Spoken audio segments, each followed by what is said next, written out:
Sveiki, lietuviai. Žiūriu, trigerina jūs visus temos apie pinigus, ane? Bet jų dar bus. Dabar galim šiek tiek ant pauzės padaryti tą temą apie pinigus, bet dabar yra viena kita labai labai svarbi tema Lietuvoje. Jėzus Marija, tai čia vienas svarbiausių. Eurovizija.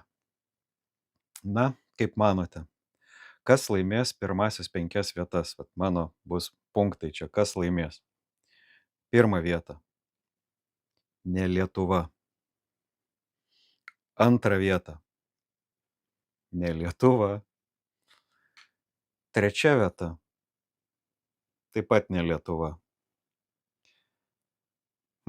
Ketvirtą vietą. Ne Lietuva. Ir 5 vieta. Ne Lietuva. O ką manote jūs?